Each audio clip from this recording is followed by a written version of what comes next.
तपाईहरु घुम्न आउनु भएको हो कहाँदेखि घुम्न आउनु भएको तपाईहरु कहाँदेखि घुम्न आउनु भएको मादिनदेखि धजे जाँदै हुनुहुन्छ घुम्नेको लागि ए हजुर यहाँको नाम के पर्यो नि हजुर रविन्द्र खजुम रविन्द्र खजुम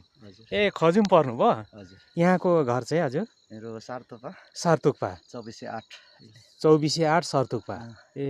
यहाँ चाहिँ के गर्न आउनु भएको नि त्यस्तै छ अब घुमघाम के बनाएको छ रे यसो हेर्नको लागि ए घुम्न आउनु भएको मा त यो डाँडा बजारको धजेसम्म त यहाँ धजेमा त विदेशीहरू पनि आउनुहुन्छ बाहिरदेखि पनि आउनुहुन्छ र देशभरिको अहिले बनाएपछि चाहिँ आएको छैन ए झन्डा राखेको छ अनि त्यसपछि धेरै संरचना रूप बनेको छ आउनु भएको यहाँले अब के लोकेसन देखाउनु भयो कति वर्ष अगाडि आउनु भएको थियो नि हजुर लगभग 15-20 वर्ष पहिला हजुर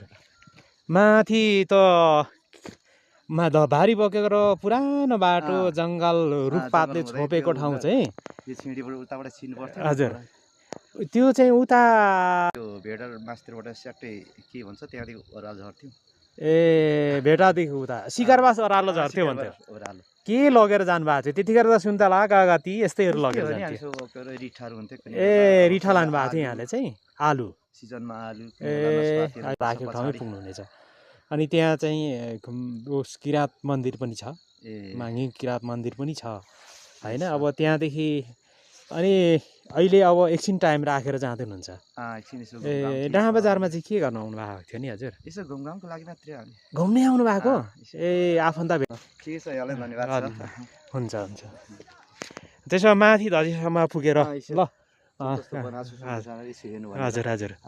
ए आउनु भएको ल निकैजना माथि पनि जाँदै हुनुहुन्छ होइन परिवार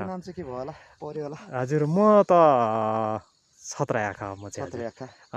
धेरै धन्यवाद होइन मैले एकछिन टाइम लिएँ ल हजुर यहाँ आउनुपर्छ यहाँ त तपाईँको देश विदेशको संसारभरिको पर्यटकहरू आउँछ नि हजुर माथि होमस्टे पनि छ होमस्टेतिर पनि यसो निस्किनुहोस् अब